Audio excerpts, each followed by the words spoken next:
Mes bien-aimés, bonjour. Voilà, je suis prête pour le partage d'aujourd'hui. Prions. Merci Seigneur, nous voulons te rendre grâce et te donner toute la gloire. Merci Seigneur pour ce que je partage avec mes bien-aimés. Bénis toutes les personnes, Seigneur, qui veulent bien recevoir tout ce que tu me donnes. Merci Père pour ces moments et merci Saint-Esprit de me conduire et que je partage le mystère de l'Évangile, Seigneur, au travers de tout ce que tu me donnes. Au nom de Jésus-Christ, Amen. Amen.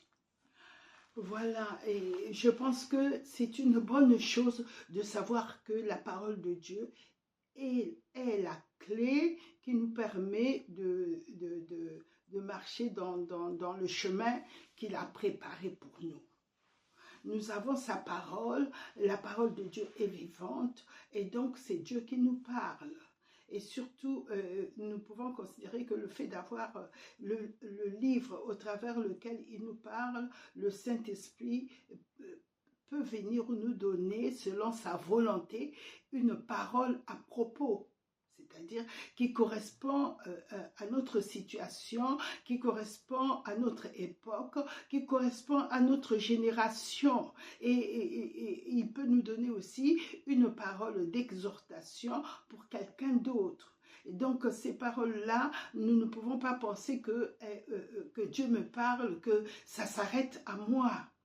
Et il se peut que au moment où nous recevons cette parole, ça nous fait du bien, mais la parole de Dieu, elle est infiniment grande dans son effet. Et donc, quand Dieu me donne, certainement, il veut parler à quelqu'un d'autre.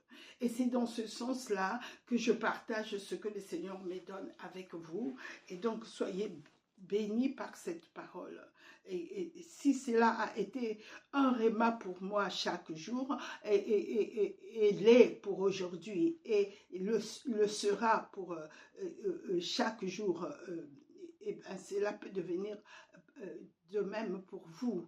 Mais ce que je demande souvent aux personnes qui m'écoutent, qu'eux-mêmes, à partir de ce qu'ils ont reçu, puissent lire, parce que je suis convaincue que le Seigneur peut les amener plus loin que ce que je partage. Et donc le Saint-Esprit peut vous donner une porte, mais au travers de cette porte, il peut y avoir d'autres portes, afin que vous soyez aussi une source de bénédiction pour plusieurs. Et donc nous sommes que des porte-paroles, des vases sur qui le Seigneur déverse sa parole, mais comme il le dit, nous sommes un champ. Il est le véritable sémeur qui sème cette parole dans notre champ, mais une fois que nous recevons cette parole et que ça porte du fruit, nous pouvons vraiment la partager. Voilà, c'est le but. Ce matin, je vais partager avec vous la parole sur la personne du Seigneur Jésus. Cela me réjouit de savoir que le Seigneur est venu vraiment rétablir et changer les choses qui n'étaient pas bonnes en bonne situation. Et lui-même, il le dit, et que l'ennemi était venu pour voler, pour détruire, et il le dit dans Jean 10, 10. Mais lui, il est venu, moi, je suis venu afin que les brebis aient la vie et qu'elle l'ait en abondance. Et donc, nous allons le lire dans Jean 10. Le Seigneur dit ceci. Le voleur ne vient que pour dérober, égorger et détruire. Moi, je suis venu afin que les brebis aient la vie et qu'elle l'ait en abondance.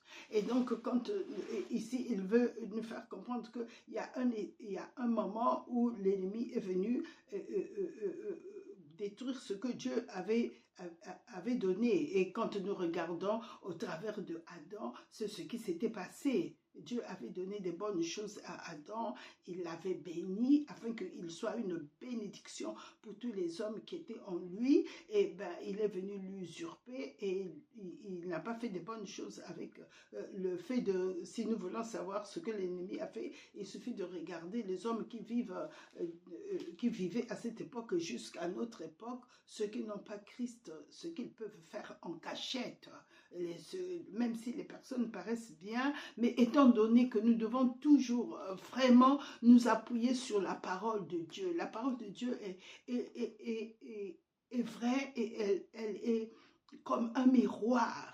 Nous ne devons pas nous confier à l'homme parce que l'homme a été perverti et au-delà de ce qu'il montre qu'il est bon, en même temps, nous ne devons pas oublier que Adam a mangé le fruit du bien et du mal. Donc, quand les personnes, moi je parle de mon expérience, dans le passé je m'appuyais sur les hommes et les hommes, ils sont source du mal.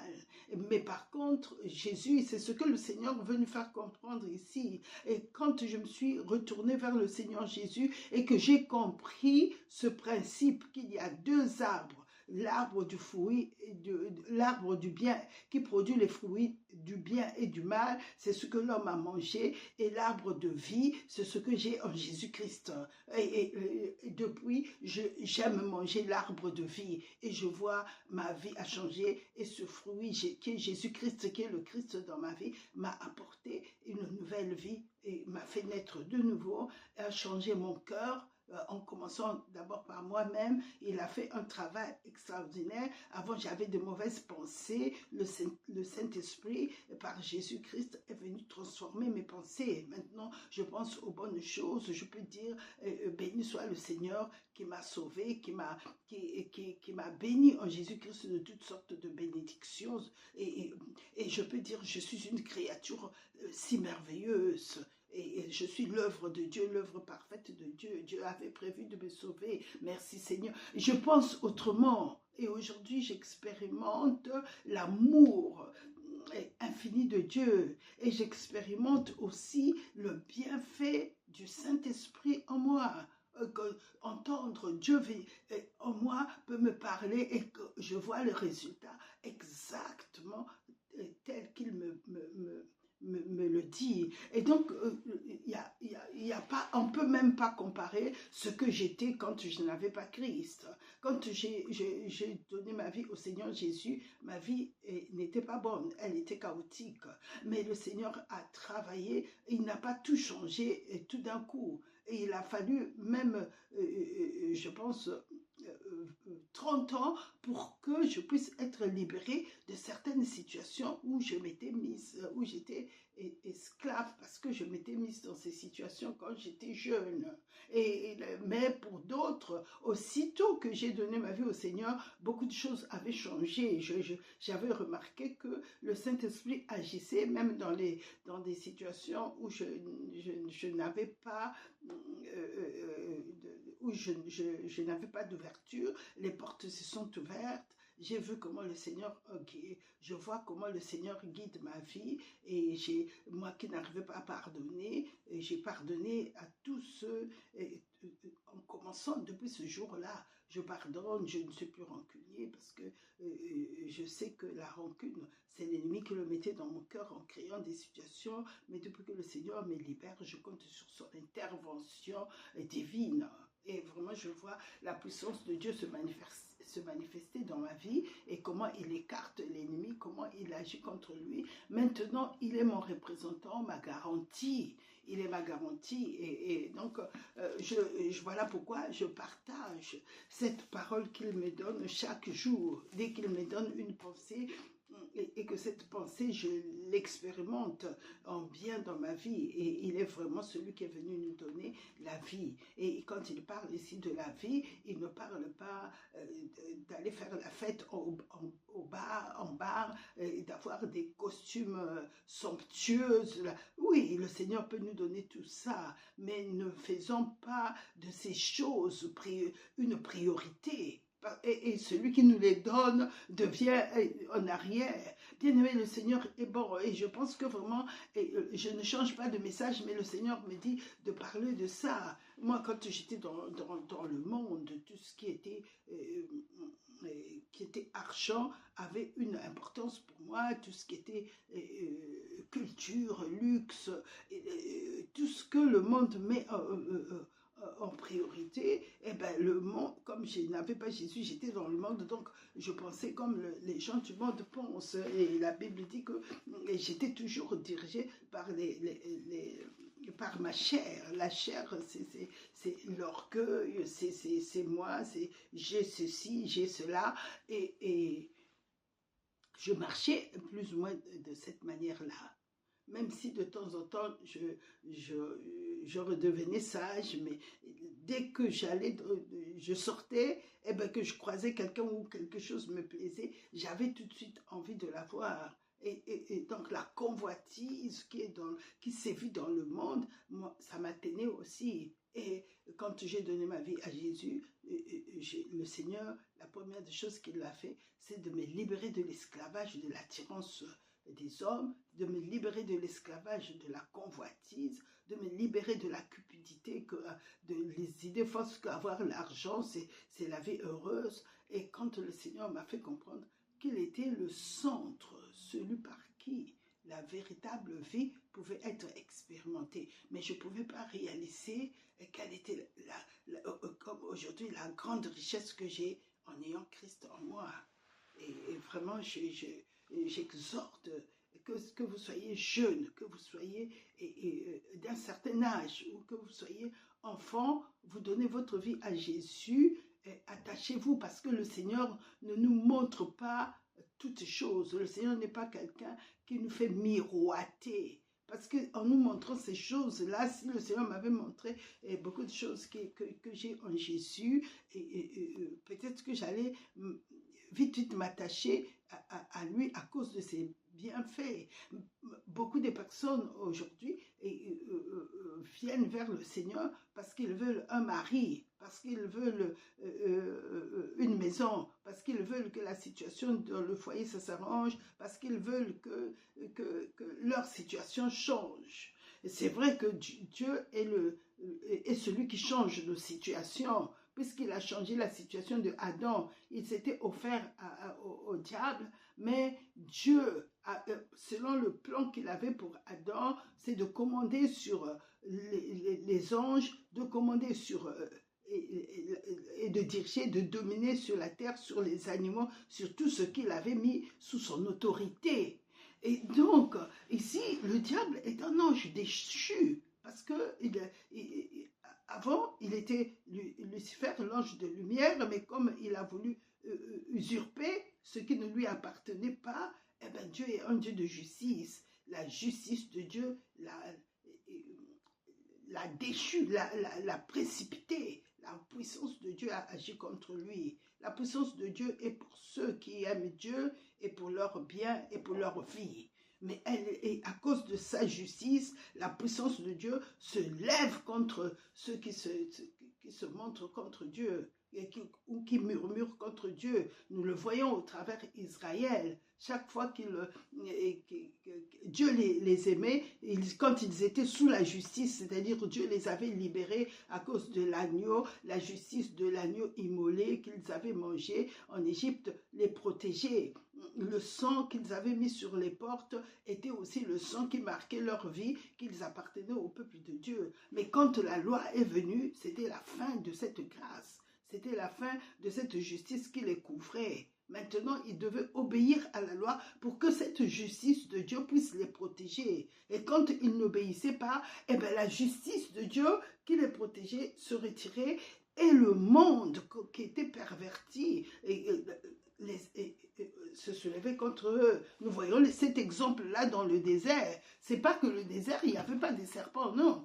Le désert, avant que Dieu ne les fasse traverser, ces serpents ont toujours existé, puisque Adam avait soumis le monde entre les mains du diable qui l'a perverti et qui avait rendu ces serpents venimeux pour que ça puisse attaquer quiconque qui passait par là. Mais eux, comme ils étaient sous la justice de Dieu, parce que le juste ne peut pas être attaqué, le juste est toujours protégé. Le péché, c'est contre, c'est le contraire de la justice. Et la justice de Dieu est venue nous arracher, nous délivrer. Voilà pourquoi le Seigneur, il nous exhorte premièrement de chercher le royaume où se trouve la justice de Dieu.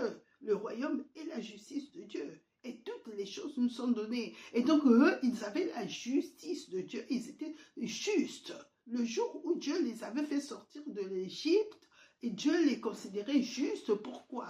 Parce que, premièrement, ils avaient obéi à ce qu'il avait dit. Prenez l'agneau et prenez son sang, mettez sur vos portes et sur vos portes et vous devez manger l'agneau. Et ça voulait dire que l'agneau, en le mangeant, eh bien, la mort de l'agneau va vous protéger. C'est-à-dire qu'un sacrifice, c'est comme si tu disais devant Dieu, moi j'ai quelqu'un qui a payé pour ma vie. C'est ma rançon, c'était leur rançon. C'était une protection pour eux. Pourquoi? Parce que dans les maisons où l'agneau était mangé, il y avait déjà quelqu'un qui était mort. C'était une identification à la justice de Dieu. Et donc Dieu dit, je verrai le sang, je passerai par-dessus vous. Parce que les maisons où il y aura le sang, c'est la maison qui a mangé l'agneau, qui s'est identifié à l'agneau. Et donc, l'innocence de cet agneau va vous protéger. Et bien, qu'est-ce qu'ils ont fait? Ils ont mangé l'agneau. Il devait être tout cuit, rôti et sans rien enlever, et rôti au feu. Et cet agneau-là, la mort de cet agneau les a protégés contre la mort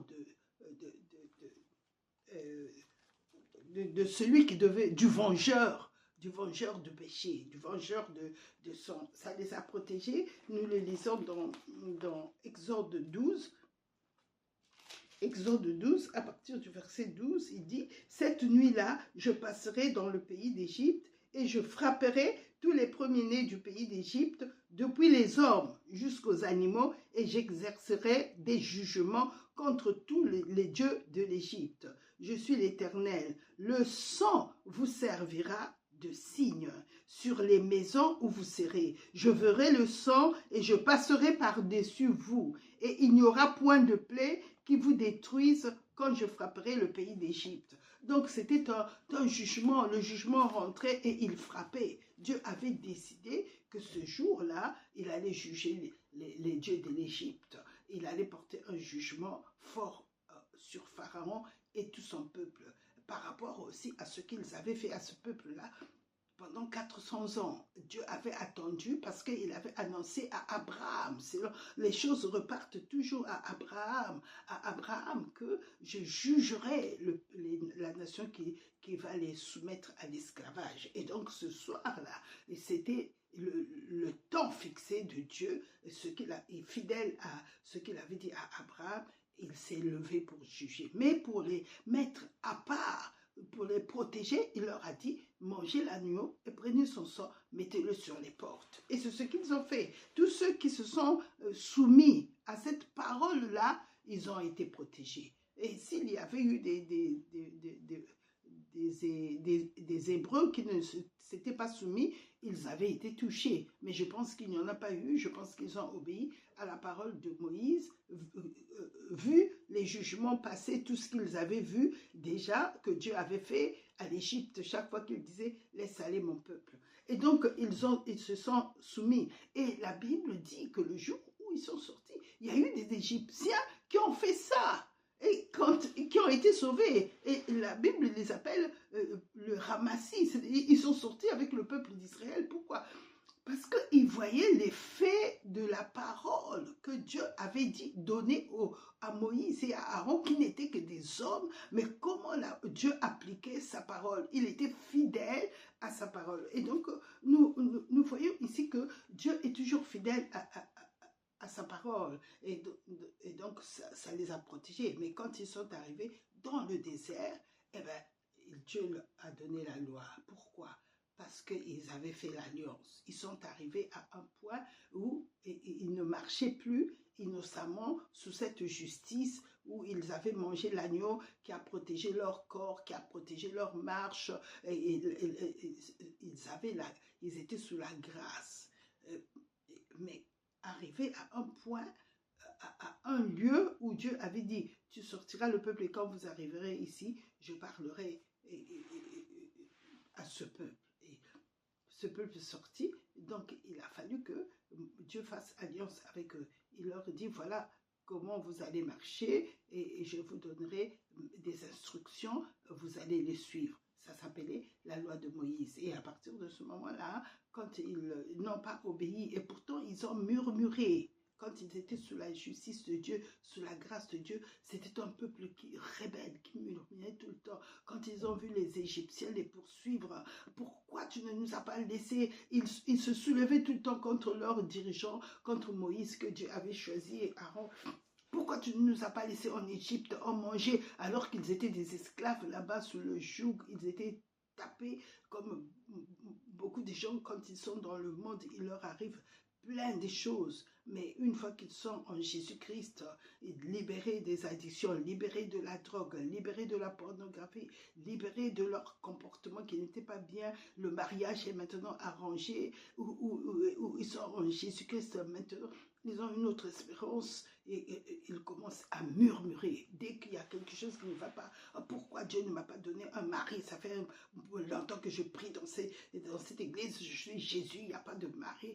En tout cas, dès que l'idée du mari vient, la foi tombe. Et que, oh, je cherche une femme, mais les sœurs ne veulent pas de moi, la foi baisse. Comme si ce que nous avons en Jésus-Christ, comme si ça dépendait des choses que Dieu peut nous donner. Bien aimé, ce que je partage avec vous, c'est parce que j'ai fait je me suis regardée à moi-même dans mon cœur à des moments donnés dans ma marche avec Dieu. Et j'ai compris que rien ne pouvait remplacer Christ. Il m'a fallu renoncer à ce comportement-là pour que ma marche soit redressée. Parce que ces choses-là auxquelles je pensais, en fait, c'était l'attitude que j'avais dans le monde. Je veux ça et tout de suite. Je veux ça. Mais les gens ne se rendent pas compte que c'est la même attitude qu'ils ont maintenant, c'est-à-dire ce qu'ils avaient rejeté quand ils étaient dans le monde, ils ont repris ça. Et la convoitise et l'entêtement. Moi, quand j'étais dans le monde, je veux quelque chose, une paire de chaussures, je faisais tout pour l'avoir. Ça me poursuivait, c'était une pensée. Et c'est ça qu'on appelle la corruption.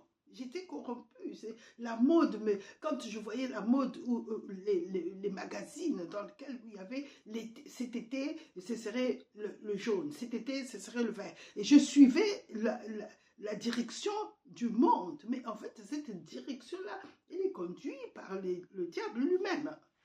Les maisons de mode, c'est une bonne chose, mais quand nous regardons bien comment la mode est bon, moi je suis couturière, styliste aussi, j'ai fait l'école du styliste à Paris, bon, je ne dirais pas le nom de l'école, hein, c'est Jésus-Christ maintenant que je prêche, que je partage, mais quand j'étais dans le monde, c'était ça. Et quand j'ai vu plus tard, quand j'assistais par exemple au défilé qui était donné aux élèves, aux stylistes, et c'était des défilés gratuits auxquels je partais parce que je devais créer aussi mes collections. C'était des défilés gratuits qu'on donnait à Galerie Lafayette à Paris. Mais je me rendais compte à quel point on était dirigé, en fait, la mode n'était qu'une invention mensongère. On peut reprendre les choses qui ont été faites et s'inspirer sur des choses qui ont été faites pendant des années et les ramener en changeant juste des choses. Certes, il y a souvent de l'inspiration, mais l'inspiration, des fois, ne va pas loin. Hein. Les gens restent sur Chanel, les gens restent... c'est un code. Et donc, que ce soit en esthétique, pareil, et quand j'ai fait l'esthétique, la tendance était des rouges ici, maquillés de telle sorte, de telle façon, et c'était la même chose. Et aujourd'hui, tout cela, certes, il y a l'âge aussi, mais quand j'ai donné ma vie au Seigneur et que le Saint-Esprit a commencé à m'inspirer et sur comment chercher le traitement à donner sur une cliente. Je ne savais même pas ce que c'est que le comédon sur une peau noire. Et le Saint-Esprit me montrait clairement, cette fois-ci, j'étais remplie du Saint-Esprit. Le Saint-Esprit venait m'aider dans ma façon de faire et même m'inspirer. Souvent, il me mettait à cœur dans cette lotion au camphre. Et quand j'appliquais, il y avait toujours des bons résultats dans ce qu'il me disait. Alors qu'avant, je paniquais, je ne savais pas quoi faire. Et donc, le Saint-Esprit a commencé à travailler avec moi dans mon métier d'esthéticienne. Plus tard, quand le Seigneur m'a donné la grâce de faire la mode, de rentrer dans la mode, c'était pareil. Quand je faisais les coupes, je me rappelle une fois, j'avais raté la coupe d'une veste. Parce qu'au lieu de laisser de l'ampleur, moi j'ai tout coupé. Ah, il m'a fallu m'agenouiller et demander le secours. Viens, Saint-Esprit, fais quelque chose, Seigneur. Moi je ne sais pas quoi faire maintenant. Et le Seigneur m'a dit, aie foi en Dieu. Toujours le Seigneur nous parle par sa parole. Aie foi en Dieu. Crois seulement. J'ai mis ma confiance au Seigneur, bien que l'ennemi voulait me mettre des doutes, mais le Seigneur m'a dit, sois ferme. Et c'est comme ça, en croyant chaque jour à sa parole, qu'il a appris à affermir mes pieds spirituels en lui. Quand la dame est venue essayer sa veste, elle m'a dit, ah, mais elle est bien large, vous pouvez reprendre par là.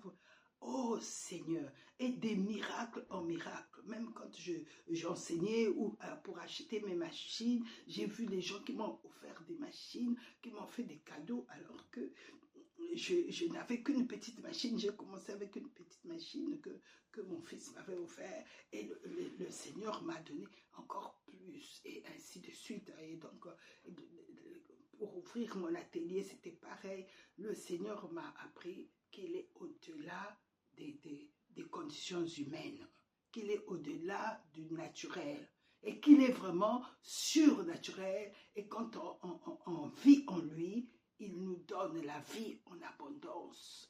Et au point où même le Seigneur me gardait dans l'atelier. Si je vous racontais des choses, je ne veux pas avoir le temps de partager la pensée d'aujourd'hui.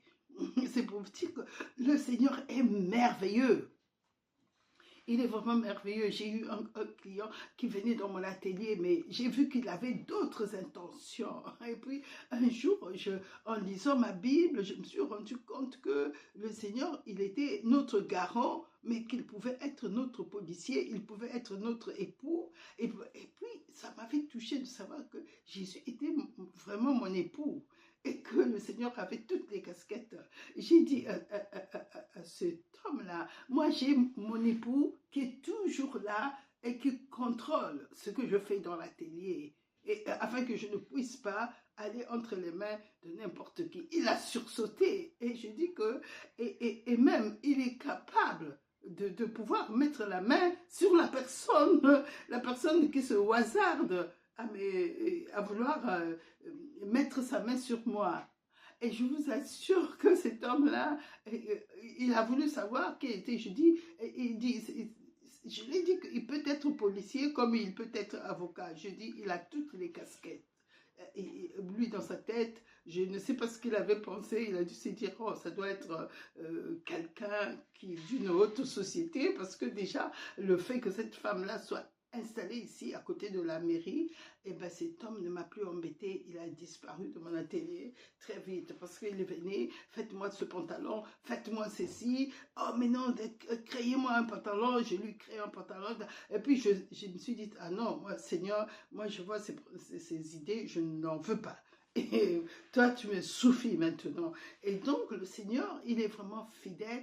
Comme il le dit, il est venu nous donner la vie en abondance. Et c'est lui qui vient nous consoler de tout ce que l'ennemi a voulu faire dans nos vies quand nous lui donnons tout notre cœur, quand nous nous appuyons vraiment sur lui et que nous ne reprenons pas les habitudes, parce que moi, quand je marchais avec le Seigneur, je ne savais pas que j'avais repris les habitudes du monde. Alors que j'étais dans le Seigneur, je lisais vraiment ma Bible, mais chaque fois que je voulais quelque chose et que ça venait pas, au moment où j'ai pensé à ça, ça baissait un peu ma foi.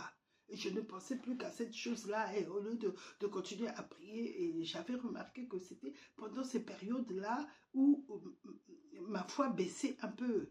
Et plus tard, quand le Seigneur venait me booster, eh ben, ma foi remontait, mais ce qui voulait dire que je ne pensais plus à cette chose-là. Jusqu'au jour où j'ai compris que non, ça c'est l'habitude que j'avais dans le monde, mais qui se présente sous une autre facette dans le monde, et quand je pensais à quelque chose, je l'avais. Et là, les pensées voulaient me faire croire, inspirées par l'ennemi, que tu vois, tu n'as plus, et Dieu ne t'a pas donné, et voilà, tu n'as plus ce que tu voulais. Et j'ai compris que non, j'ai dit que non, c'est tout ce qui est bien fait, tout ce qui est bénédiction ne pourront jamais remplacer la source qui me bénit. Si je me donne à la source qui me bénit, j'aurai tout. Tandis que si je m'attache à une bénédiction, après, ça va réveiller encore en moi une autre soif. Je n'en veux pas. Seigneur, prends tout mon cœur, totalement, je te le donne, parce que tu connais ce qui est bien pour moi. Et quand une pensée venait, je faisais ceci. Si la pensée ne m'amenait pas de tristesse, c'est que le Seigneur allait me bénir. C'est une pensée qui venait du Seigneur. Mais je ne m'attachais pas. Et je disais toujours, merci Seigneur. Parce que quand une pensée vient de toi, tu es aussi ma provision. Et bien le Seigneur, il manifestait la grâce. Soit il me donnait un moyen, je ne sais pas, j'avais toujours l'argent, enfin j'ai jamais manqué. Le Seigneur est vraiment ma source, il est fidèle. Et soit quelqu'un me bénissait, et me disait, j'ai vraiment eu à cœur de te bénir, et quelqu'un me bénissait, ou soit j'avais quelqu'un qui me donnait de l'argent, ou soit dans mon travail que je faisais, les clients me payaient au-delà de ce que j'attendais, et deux fois même, quand l'abbé était très bien, il me laissait encore de pourboire, bien que j'ai demandé quelque chose de grand. Et donc, je vois toujours la grâce de Dieu parce que il est devenu ma source, mais je suis devenue aussi une membre de son corps. Je suis devenue vraiment son enfant, son canal, celui qu'il peut bénir, qu'il peut utiliser pour bénir les autres. Et donc, ce que je voulais vraiment partager avec vous, que le Seigneur, il est vraiment notre source.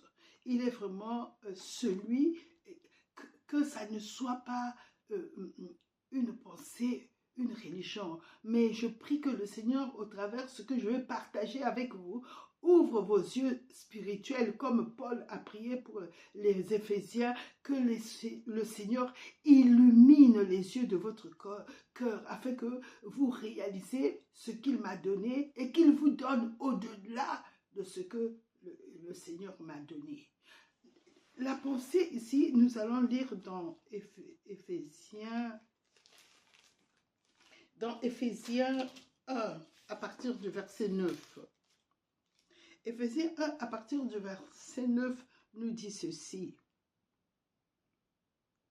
Il nous a fait connaître le mystère de sa volonté selon le bienveillant dessein qu'il avait formé en lui-même pour le mettre à exécution lorsque les temps seraient accomplis, de réunir toutes choses en Christ, celles qui sont dans les cieux et celles qui sont sur la terre.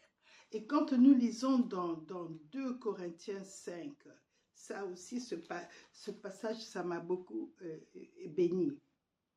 À partir du verset 19, car Dieu était en Christ réconciliant le monde avec lui-même, en n'imputant point aux hommes leurs offenses, et il a mis en nous la parole de la réconciliation.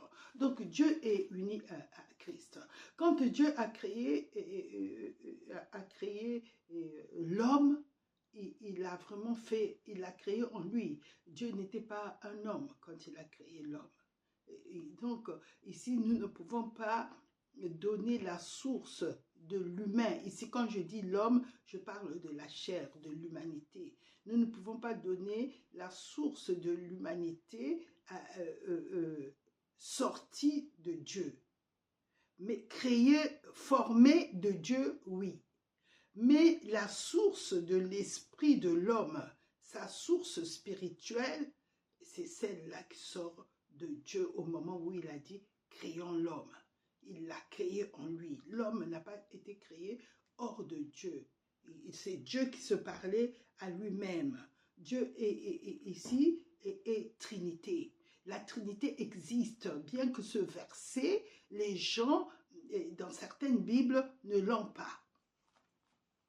Quand nous prenons la Bible dans 1 Jean 5, 1 Jean 5 au verset 7, il est dit, dans les cieux, il y a 3 choses qui rendent témoignage. Dieu, la parole et l'esprit.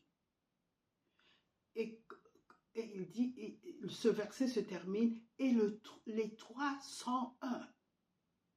C'est ça la Trinité. Ce verset-là montre bien que dans les cieux, Dieu est en 3 dimensions. Dieu, le Père, Dieu le Fils, la parole et le Saint-Esprit. La parole, dans Jean 1, nous voyons qu'il est écrit « La parole a été faite chair » dans Jean 1. Et la parole, nous lisons à partir du verset 12. Et la parole a été faite, mais à tous ceux qui l'ont, à partir du verset 14. Et la parole a été faite chair, et elle a habité parmi nous, pleine de grâce et de vérité, et nous avons contemplé sa gloire. Une gloire comme la gloire du Fils unique venu du Père. Donc, la parole qui était dans les cieux, Dieu l'a fait devenir chair et il l'a envoyée sur la terre. Quand nous regardons dans Hébreux 10, nous voyons la parole qui est Christ. Dans les cieux, il était le Messie, il était le Christ. Le Christ, ça veut dire celui qui a été mis à part. Christ, Jésus-Christ qui a été oint, celui qui a été oint pour exécuter quelque chose que Dieu avait choisi. Il a choisi son Fils, il l'a mis à part, il l'a oint. C'est le Seigneur qui dit ici dans Jean 10, nous entendons le Seigneur dire à partir du verset 35, il dit « N'est-il pas écrit dans votre loi, j'ai dit vous êtes des dieux ?»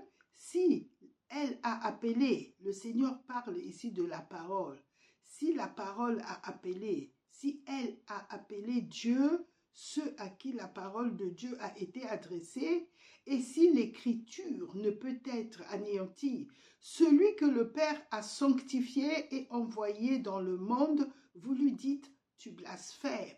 Donc Jésus parlant de lui ici, il dit, il est celui que le Père a sanctifié, a mis à part. Sanctifier, c'est mettre à part pour accomplir un dessein. Il dit ici, celui que le Père a sanctifié et envoyé dans le monde.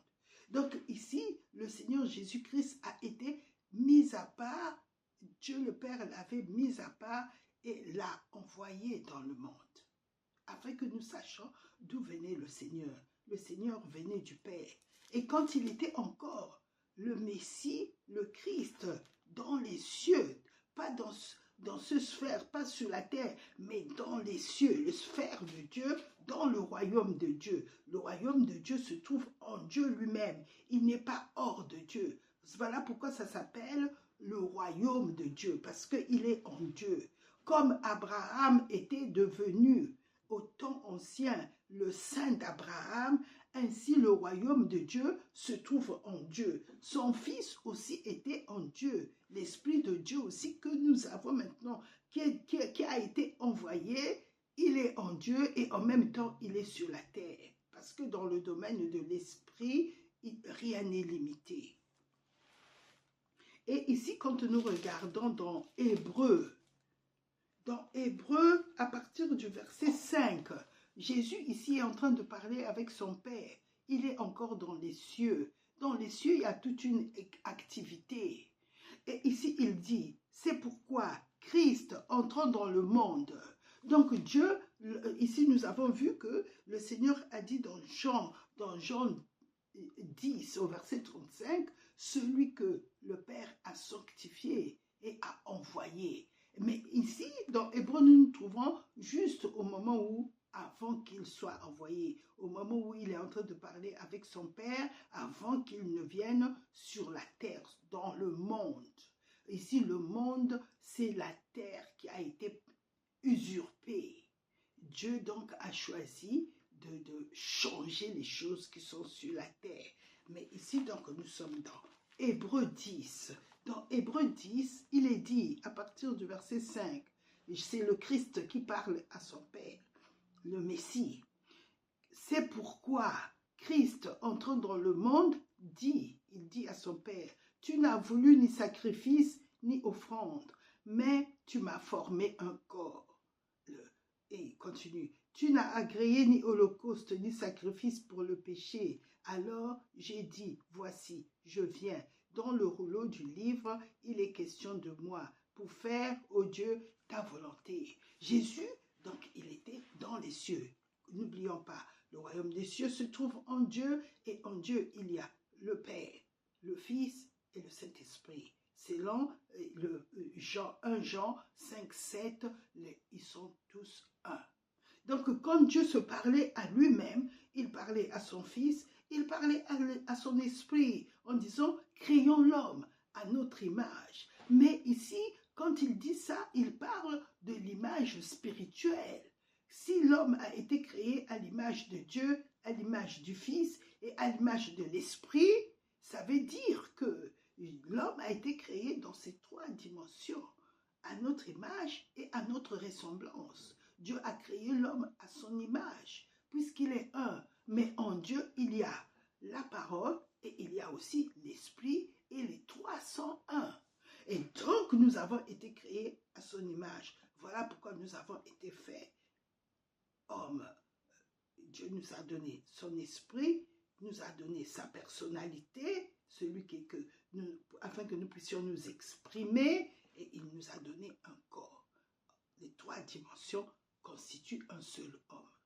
Nous sommes un en ayant un esprit, en ayant une âme et en ayant un corps.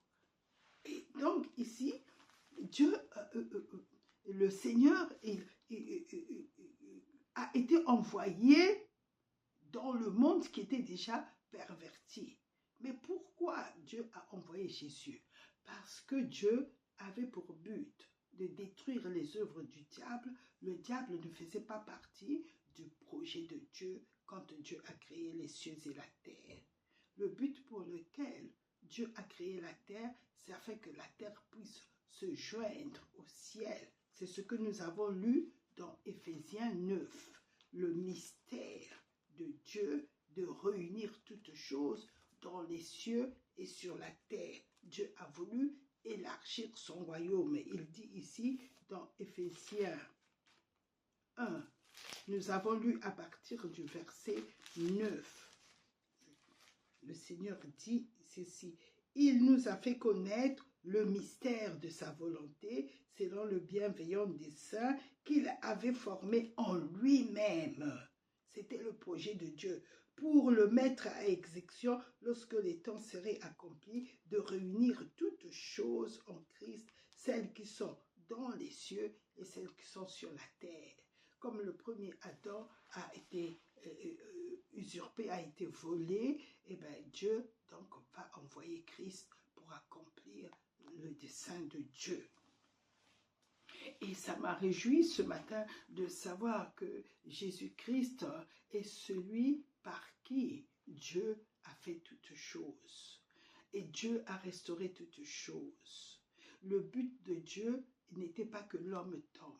Le but de Dieu était que l'homme qu'il avait créé à son image, puisqu'il était son image, de pouvoir diriger toutes choses au travers de l'homme qui était son image. Dieu n'allait pas prendre quelqu'un d'autre, un ange, parce que l'ange n'avait pas les mêmes qualités, Dieu n'avait pas les mêmes desseins pour l'homme que le dessein qu'il avait pour les anges. Il dit qu'il a créé les anges, nous le voyons dans Hébreux 1, le but pour lequel il a créé les anges, c'était, il dit, auquel des anges, Dieu, nous le lisons, pardon, Hébreux 1, à partir du verset 13. Et auquel des anges a-t-il jamais dit, assieds-toi à ma droite jusqu'à ce que je fasse de tes ennemis ton marchepied? Ne sont-ils pas des esprits au service de Dieu, envoyés pour exercer un ministre en faveur de ceux qui doivent hériter du salut? Donc, les anges, ils travaillent pour Dieu. Ce sont les serviteurs de Dieu. Dieu, il nous a créés, nous sommes des enfants de Dieu. Pour les anges, et quand ils nous regardent, ils savent que Dieu est notre Père. Voilà. Et donc, Jésus a été celui qui a relevé l'identité de l'homme, celui qui a enlevé la honte d'Adam et de tous les hommes. Et au travers donc de Jésus, Dieu n'a plus créé l'homme. Et au travers de Jésus, Dieu a recréé l'homme, mais dans la perfection. Jésus représente notre perfection. Jésus est ce que Dieu a souhaité que l'homme soit. Jésus est le deuxième Adam, l'homme, c'est-à-dire l'homme dans sa réussite, l'homme dans sa victoire et l'homme dans son règne. Parce que moi, je voyais Jésus seulement du côté divin. Je regardais toujours au départ Jésus avec ce qu'il représente de divin dans sa divinité. Pour moi, Jésus est le Fils de Dieu. Jésus est mon Dieu, Jésus est mon Seigneur, Jésus est mon Sauveur, Jésus est ma puissance, Jésus est celui qui m'a libéré de la puissance des ténèbres. Jésus est celui qui me protège, qui me garde. Mais je ne voyais pas le côté de la perfection de l'homme qui se trouve en Jésus. Et le Seigneur m'a dit, ce que tu découvriras sur Jésus-Christ, je te le donnerai. Parce que j'ai tout mis en lui, en ce qui te concerne, en ce qui concerne tous les hommes, ça se trouve maintenant en lui. Il est celui qui a amené mon plan à l'achèvement. Il est venu que ce que je voulais faire de l'homme se trouve en lui. Oh! Et le Seigneur, j'ai regardé, mais j'ai dit, Père, il me dit, j'ai fait la même chose pour Abraham. Quand nous regardons dans Genèse 13, après que Abraham se soit séparé avec Lot qui commençait à lui créer des problèmes, et Lot avait oublié que c'était à cause d'Abraham qu'il était béni. Et que c'est en suivant Abraham qu'il était devenu riche. Et Lot laissait ses travailleurs disputer les travailleurs d'Abraham. Il n'intervenait pas, il ne faisait pas de sanctions à tous ceux qui provoquaient Abraham. Il ne reconnaissait plus en Abraham celui qu'il avait sorti de Chaldée, qu'il avait sorti de la misère où il vivait, de l'idolâtrie. Il a commencé vraiment à laisser, en fait, en laissant ses serviteurs disputer les serviteurs d'Abraham, Abraham avait compris que au travers des serviteurs, c'était aussi Lot qui lui cherchait des histoires. Alors, à un moment donné, Abraham a dit, choisis de quel côté tu dois agir, mais tu ne peux pas continuer à avancer avec moi. Et lui, ne sachant pas que sa destinée était liée à cet homme-là, il va accepter. Et même au travers de son choix, il va penser, lui, dans sa tête, je vais choisir le meilleur endroit. Certes, c'était le meilleur endroit. Certes, c'était le meilleur endroit, puisque quand on le regardait, on voyait que la partie qu'il avait choisie était une terre fructueuse à l'œil nu. Mais oublions que la bénédiction n'était pas directement attachée à lui. Dieu, c'est Abraham qui l'avait appelé. Et donc, il était sous la bénédiction d'Abraham. Il commençait à prospérer parce qu'il marchait avec Abraham, parce que il était avec celui qui avait la promesse de Dieu. Pardon, excusez-moi. Et beaucoup de personnes sont comme ça. Ils ne réalisent pas que Dieu leur donne, en fait, suscite une rencontre et qui est une rencontre divine afin de pouvoir les bénir. Ces personnes-là, comme ils sont cupides et qu'ils recherchent que les intérêts, ils oublient que la personne que Dieu met sur ma route, c'est une bénédiction divine. Et que cette personne-là, Dieu l'avait bénie dès le commencement. Et que quiconque, Dieu avait dit ça à Abraham, quiconque te bénira, je bénirai, qui te bénira, je maudirai, qui te maudira. Et il y a des gens comme ça que Dieu a marqué de la bénédiction quand ils arrivent sur la terre. Et quiconque les rencontre voit leur vie transformée et voit leur ministère béni, voit leur situation changer. Et comme ils ne réalisent pas, ils commencent au moment où ils deviennent une bénédiction, ils ne savent pas qu'ils ne peuvent pas transférer cette bénédiction sans la personne qui les a bénis. Les ouvriers de Lot étaient bénis à cause de leur maître qui était béni. Mais leur maître était béni à cause de Abraham qui était la matrice de la bénédiction. Et j'ai vu beaucoup de gens comme ça. Et Dieu m'avait dit que je bénirai qui te bénira. Et à cette époque-là, je ne réalisais pas. Mais j'ai vu des gens sortis de nulle part. Quand ils se sont portés, quand ils étaient bien avec moi, j'ai vu ces hommes être bénis à la manière où eux-mêmes ne pouvaient pas s'attendre qu'ils pouvaient être. Alors ils ont commencé à me dire, non, c'est pas à cause de toi que je suis bénie. Je dis, mais moi, je n'ai pas dit que c'est à cause de moi que vous êtes bénis. Mais je savais dans mon cœur, parce qu'un jour, j'ai entendu cette parole qu'on avait donnée à ma mère. Tout homme qui sera mari de ta femme, je le bénirai financièrement. Et je ne comprenais pas cela. Et pourtant, je n'étais pas née de nouveau. Mais quand je regardais mon passé, Dieu avait béni au-delà de toutes mes yeux les hommes avec qui je m'étais mariée, mes soeurs s'étaient mariées. Ils n'ont pas poursuivi la voie du Seigneur. Moi, je dis, si Dieu peut bénir ma mère comme ça, parce que j'ai vu comment Dieu a béni ma mère, alors qu'elle était une veuve, les gens la maltraitaient. Dieu a envoyé des missionnaires qui ont demandé l'audience au président pour elle.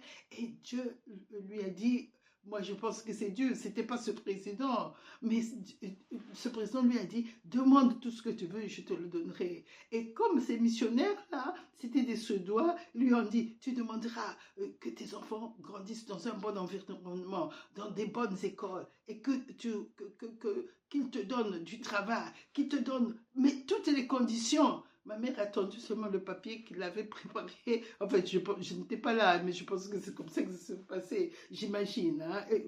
Mais il a dit tout ce que Dieu avait mis dans son cœur et c'est ce que le Seigneur avait fait. Elle a eu un beau terrain, dans un bon environnement, les moyens pour pouvoir construire une bonne maison.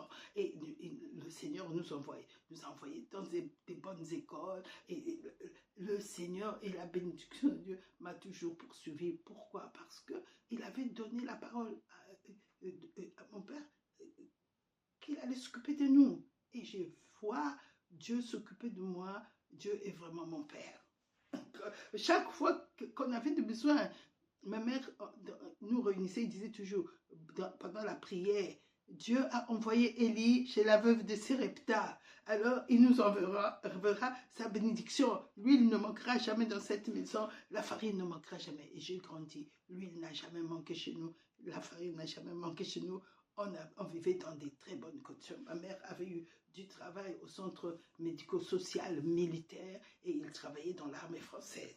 Et donc, toutes ces grâces-là, quand je me suis éloignée du Seigneur à l'adolescence et que, en devenant mère du foyer, la souffrance a commencé à vouloir se manifester, je me suis souvenu que Dieu était ma source quand j'étais enfant.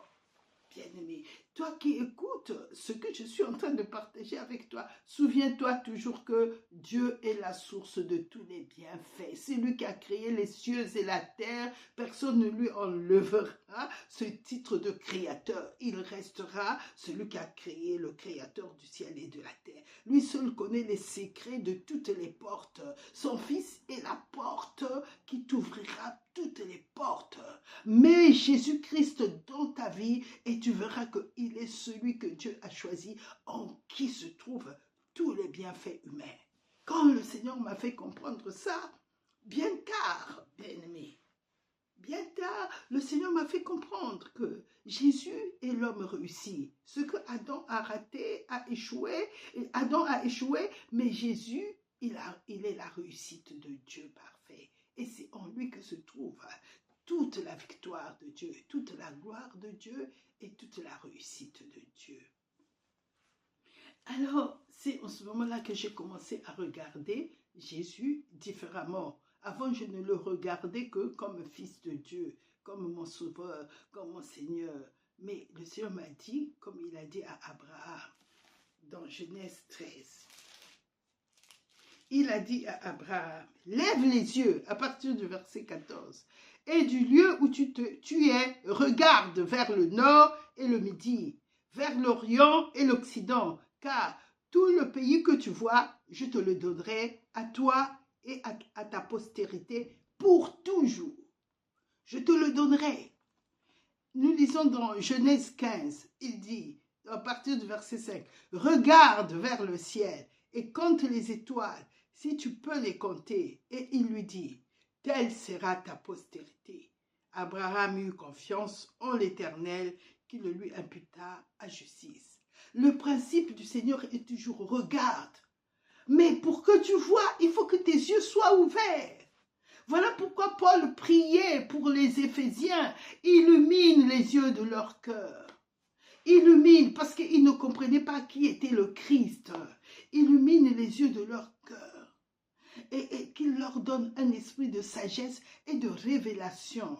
Le Christ révélé est beaucoup plus important que Christ chanté.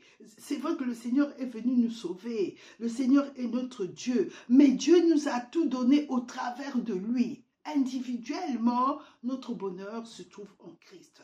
Quand nous avons compris, c'est-à-dire quand nous avons vu quelque chose, quand Dieu nous montre quelque chose sur le Seigneur Jésus-Christ, il est en train de lui dire, je te le donne. Je te le donne. Tout se trouve en lui, mais voilé. Vous savez, le Seigneur, il ne se révèle pas n'importe comment. Mais quand il se révèle, c'est qu'il veut nous donner quelque chose. Il était avec Paul, Jean et Jacques. Mais il le voyait comme nous croyons, tu es le Fils de Dieu. Pierre avait dit, tu es le Christ. Mais il ne réalisait pas qu'il était Dieu, sur la terre comme dans les cieux. Que c'était Dieu qui était descendu et qu'il marchait à côté de Dieu. Et quand ils sont arrivés sur la montagne, pendant qu'ils ont commencé à prier, le Seigneur a été transfiguré, c'est-à-dire le voile humain a été écarté. En ce moment-là, ils ont regardé, ils commençaient à briller. Ils disent qu'il n'y avait rien sur la terre qui pouvait décrire sa brillance. Alors ils ont compris en ce moment-là. Et même s'ils n'avaient pas compris, ils avaient encore en tête, selon Moïse, ils avaient encore en tête, les prophètes ont dit, et le Seigneur en leur montrant Moïse qui représentait cette façon, cette mentalité de penser selon la loi, et il leur montre Élie, en qui ils avaient fondé les prophètes, Ésaïe, le prophète Jérémie, le prophète a dit, en leur montrant ces deux hommes qui étaient leur clé à eux, parce que leur fondement c'était ça. Et à un moment donné, ils étaient en train de parler avec le Christ, celui qui était au milieu d'eux. Un côté Moïse, un côté Élie, un côté la loi, un côté les prophètes. Et en ce moment-là, une nuée est venue. Il a supprimé Élie, il a supprimé Moïse. Et ils ont regardé, il restait que Jésus seul. Et Dieu leur a dit, écoutez-le. Dieu leur a donné une nouvelle direction, que c'est lui que vous devez écouter maintenant. Le temps de la loi s'achève en lui. Le temps des prophètes s'achève en lui. Et ne le considérez pas comme Moïse, ne le considérez pas comme Élie. Écoutez-le. Alors en ce moment-là, mes yeux se sont ouverts. Et quand mes yeux se sont ouverts, j'ai dit, mais nous aussi, c'est la même chose. Nous aussi, c'est la même chose. Parce que pour eux, c'était la loi, c'était Moïse. Et ils n'ont compris que Jésus était le Messie qu'ils devaient écouter qu'au moment où l'Esprit de Dieu est descendu sur eux. Leurs yeux se sont ouverts. Nous avons été créés à l'image de Dieu. Nous avons maintenant en Jésus-Christ notre esprit qui est vivant. Que nos yeux s'ouvrent et que vous qui m'écoutez, par la grâce de Dieu, Saint-Esprit, je prie comme Élisée l'avait fait, ouvre les yeux de leur cœur, ouvre les yeux de leur esprit, afin qu'ils voient que tu as pourvu à tous nos besoins au travers de Christ. C'est en Christ que tout ce dont nous avons besoin se trouve en lui, en tant qu'homme. Que nous ne le regardons pas en tant que Dieu. Mais quand nous le regardons en tant que Dieu, c'est pour que nous comprenions qu'il est venu en tant que Dieu pour pourvoir à tous les hommes. Voilà pourquoi il a uni Dieu aux hommes. En lui se trouve aussi l'humanité. Jésus n'a jamais enlevé son côté humain. Il est le premier homme qui est monté dans les cieux tout en étant fils de Dieu. Dieu a uni en Jésus-Christ, il est le médiateur, le seul médiateur qui représente Dieu et qui représente l'homme. Au temps de la loi, il y avait deux médiateurs. Il y avait Dieu d'un côté et il y avait les hommes d'un côté. Et Dieu était représenté par les anges. Et le peuple, les humains étaient représentés par Moïse. Donc nous voyons ça dans Galates, que la loi avait été donnée promulgué par les anges qui représentaient Dieu et Moïse était le médiateur des hommes. Nous lisons cela dans Galates 3. Nous lisons ceci à partir du verset 19. Parce que le peuple hébreu était un peuple que Dieu avait choisi à partir de Abraham. Et il a dit à Abraham, ce peuple-là allait être esclave en Égypte. Je les sortirai avec des biens parce qu'ils avaient travaillé longtemps pour les Égyptiens. Et Dieu n'est pas injuste pour oublier ce qu'ils avaient travaillé en Égypte. Et quand il va les sortir, ils ont dépouillé l'Égypte. Mais c'était leur salaire de tout ce qu'ils avaient travaillé pendant 400 ans. Et le Seigneur ici dit, pourquoi donc la loi, elle a été donnée ensuite à cause des transgressions jusqu'à ce que vienne la descendance à qui la promesse avait été faite. Et donc ici, nous voyons que la loi, Dieu avait mis la loi pour les mettre dans un cadre afin qu'ils puissent respecter cette loi et que Dieu puisse les mettre hors d'atteinte du péché qui se multipliait sur la terre. Et Paul dit quelque part dans Romains, et c'est Ésaïe d'ailleurs qu'il cite, qui le dit, si Dieu ne nous avait pas gardés, eh ben, on serait devenu comme Sodome et Gomorrhe. Parce que le péché, c'est du ciel les hommes sur la terre. Donc Dieu avait mis ce peuple-là sous la loi afin de pouvoir les garder. Et il dit ici, pourquoi la loi a été donné à cause des transgressions. À cause des transgressions, pour qu'un jour, le Messie que Dieu avait promis au jardin d'Éden vienne au travers d'un peuple gardé. Parce que le diable ne voulait pas que l'homme que Dieu avait dit qu'il lui écrasera la tête puisse venir. Quand il a vu que Adam commençait à avoir des enfants, il a dit, ah, c'est peut-être lui. Il a insufflé des idées sur Caïn. Chaque fois, il pervertissait une génération.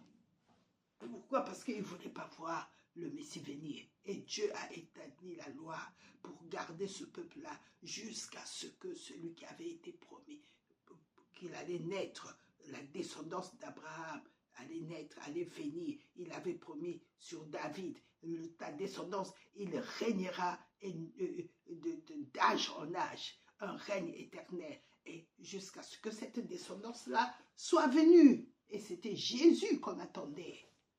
Et quand Jésus est venu, personne n'a su que c'était lui, parce que les gens l'attendaient dans un palais.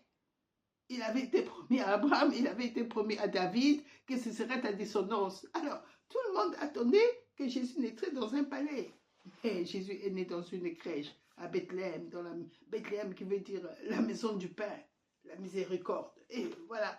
Et donc ici, nous voyons comment la loi a été donnée. Elle a été promulguée par des anges au moyen d'un médiateur. Le médiateur, c'était Moïse.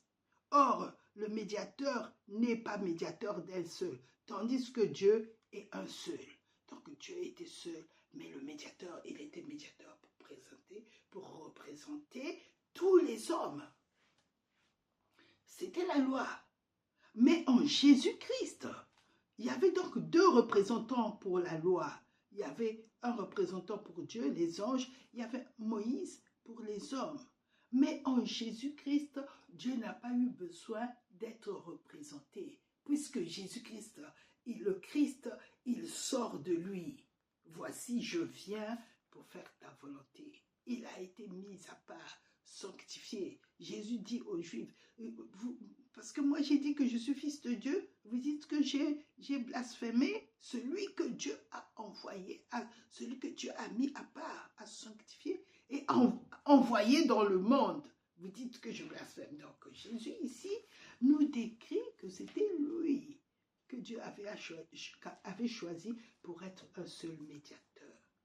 Il est en même temps le représentant de Dieu. Souvent, moi, je le voyais toujours en tant que le représentant de Dieu. Je n'arrivais pas à comprendre encore tout ce que Dieu avait mis en lui en tant que le ressuscité, en tant que l'homme. Et ici, nous voyons dans 1 Timothée, 1 Timothée 2, ici nous voyons qu'il dit, car il y a un seul Dieu et aussi un seul médiateur entre Dieu et les hommes, Jésus-Christ homme, qui s'est donné lui-même en rançon pour tous. Nous avons lu ça, comment Jésus parlait à son Père. Il a dit à son Père dans Hébreux 10, « Tu n'as pas voulu de sacrifice ni de holocauste. Tout le sang qu'on t'a offert n'a pas pu enlever le péché. » Et ici, il dit dans Hébreux 10, « Voici, je viens. » Il dit, « Tu n'as voulu ni sacrifice ni offrande, mais tu m'as formé encore. Tu n'as agréé ni holocauste, ni sacrifice pour le péché. Alors j'ai dit, voici, je viens. Dans le rouleau du livre, il est question de moi. » Donc tout ce qu'il avait dit au prophète, ici le Seigneur est en train de dire à son Père que tout ce que tu as dit au prophète, il est question de moi pour faire ta volonté, pour faire, oh Dieu, ta volonté. Et lui donc, il est un seul médiateur. En même temps, il représente Dieu, en même temps, il nous représente les hommes. Et donc, comme il s'est sacrifié, Dieu a pu unir par son offrande. Il a pu ôter la séparation, ce qui nous séparait, et il a uni le ciel et la terre par Jésus-Christ. Qu'est-ce que cela nous donne? Cela nous donne que nous n'avons plus besoin de chercher hors les bénédictions. Tout ce que Dieu nous a donné, nous est donné par Jésus-Christ. Dieu, par Jésus-Christ qui a uni le ciel. Souvenons-nous de l'escalier que Jacob avait vu, qui unissait le ciel à la terre. Et Jacob a dit, oh, ici c'est la maison de Dieu, c'est la porte du ciel. Et Jésus est la porte des brebis. Jésus est l'accès par lequel nous sommes pourvus. Dieu a pourvu tout ce dont nous avons besoin au travers de Jésus-Christ quand il était ressuscité. Parce qu'au travers de Jésus et par son sacrifice, on dit ici, il s'est donné en rançon. Il s'est donné. Donc, il a satisfait la justice de Dieu. Le ciel s'est ouvert pour nous les hommes. Nous avons maintenant accès à la bénédiction que Dieu avait donnée depuis la création à Adam. Nous avons la bénédiction d'Abraham que Dieu lui a donnée, que partout où il ira, il le bénira. Il bénira ceux qui le béniront et il maudira ceux qui le maudiront. Par David, nous avons quelqu'un qui est assis à la droite de Dieu éternellement. L'homme est assis. Nous avons maintenant accès devant le trône de Dieu pour être secourus dans tous nos besoins. Et le Seigneur m'a dit, tout ce que tu vois au travers du Christ, tu le recevras. Si tu vois Jésus-Christ en tant qu'homme, Dieu l'a purifié, l'a sanctifié, et quand il l'a ressuscité, il n'avait plus de péché. Le péché qu'il avait bu a été enseveli. Eh bien, toi aussi, je t'ai rendu parfait. Je t'ai rendu parfait dans la nouvelle création.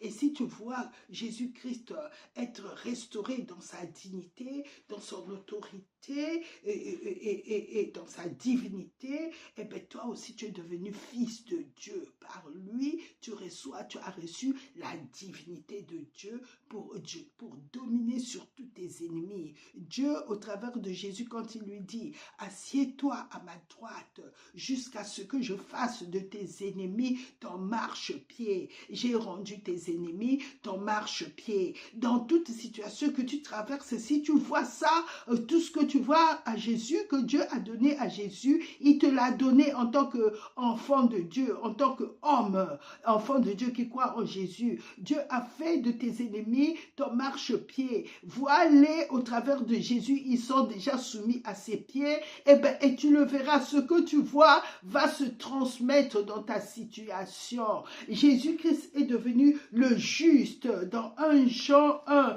à partir du verset 1, 2, nous voyons que nous avons un avocat. 1 Jean 1, nous le lisons. Tout ce que tu vois que Dieu a fait à Jésus-Christ ressuscité, il te le donne. Il dit ici, à partir du verset... à partir 1 Jean 2, pardon, 1 Jean 2, il dit, et si quelqu'un a péché, nous avons un avocat auprès du Père, Jésus-Christ le juste. Dieu l'a rendu juste, donc toi tu es juste. Tu es appelé juste au travers de Jésus-Christ. Dieu ne t'appellera jamais autrement. Il t'appelle juste parce que son fils est devenu homme. Son fils, c'est en lui que tu te trouves.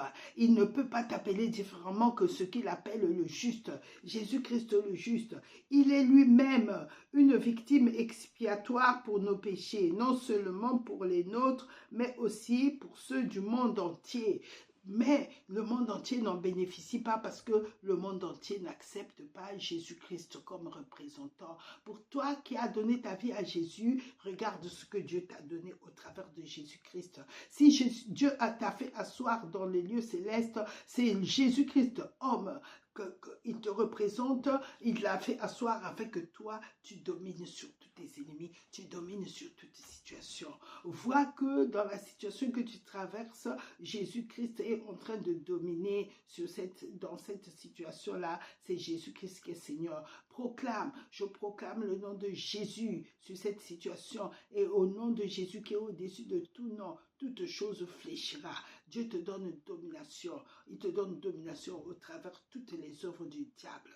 Et si ces hommes-là ont été poussés par le diable, Dieu te donne domination sur eux.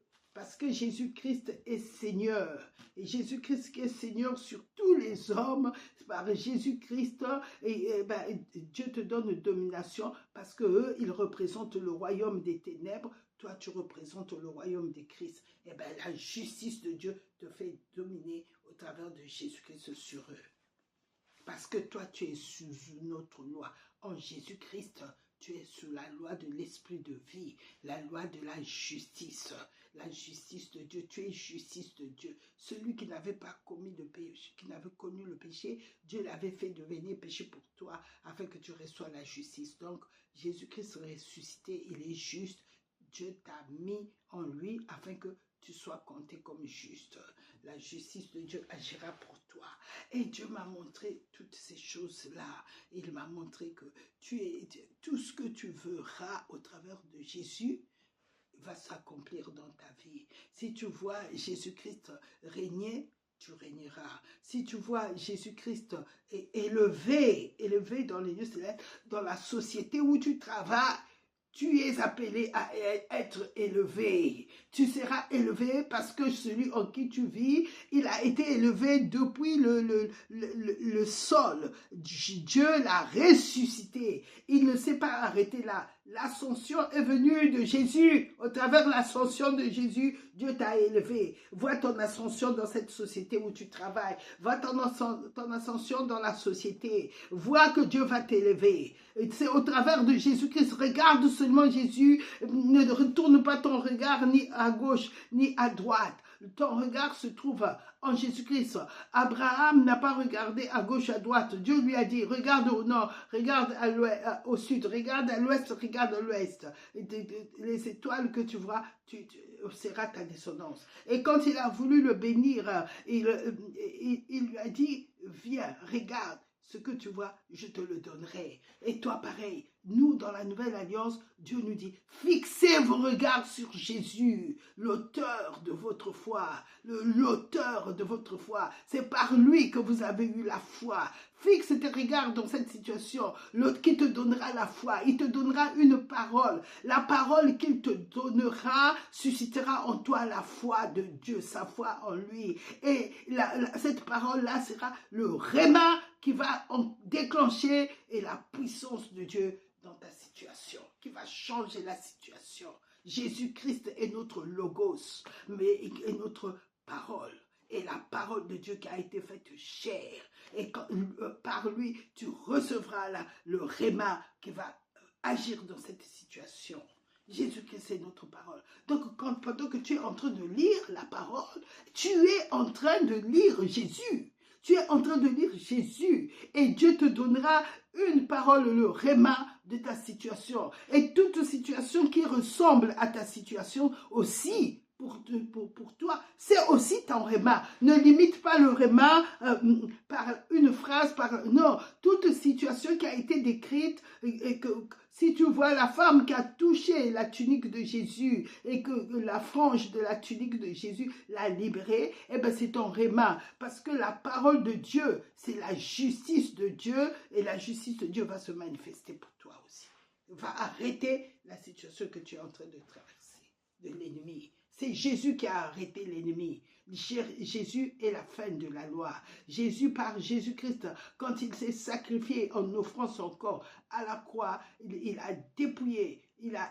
D'abord, nous avons reçu le pardon par lui, parce qu'il a effacé nos péchés. Et juste après le pardon, c'est toujours la guérison, c'est toujours la liberté.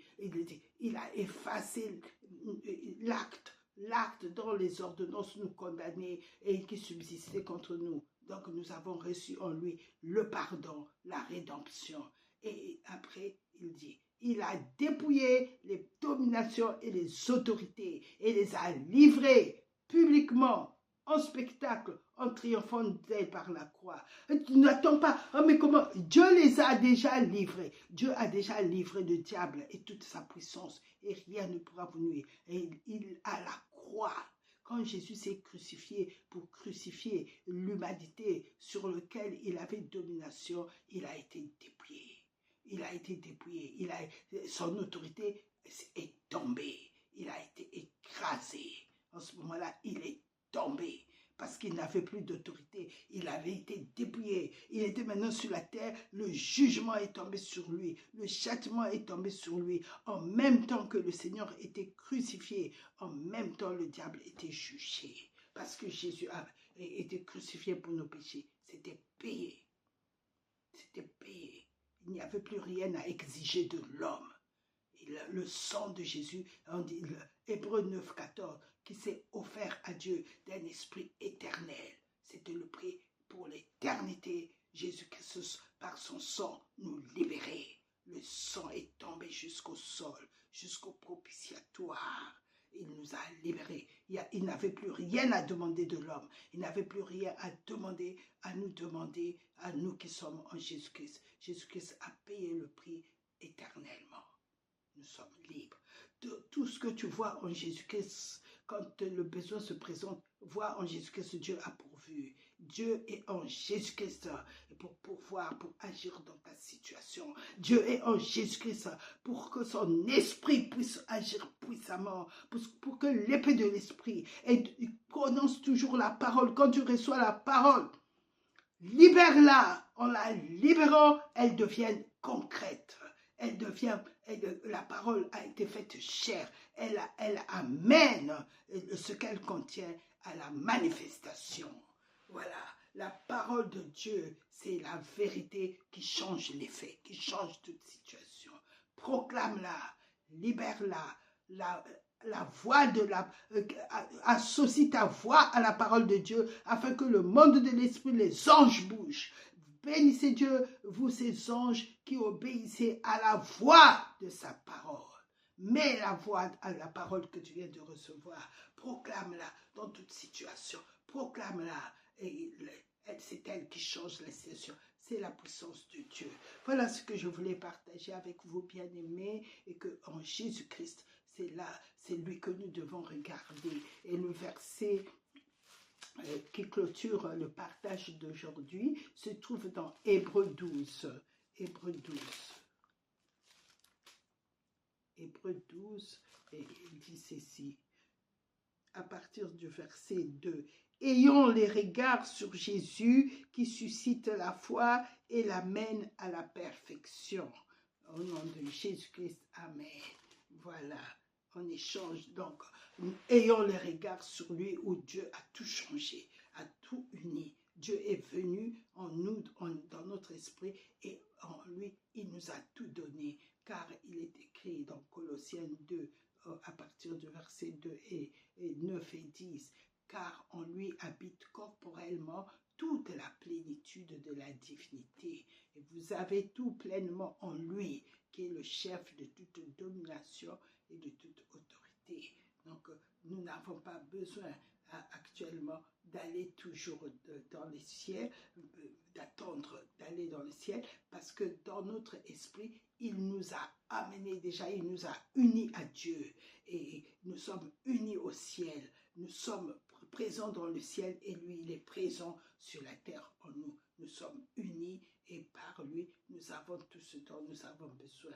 Et il est l'auteur de notre foi, nos regards doivent toujours être sur lui, qui est par qui Dieu a pourvu pour tous nos besoins.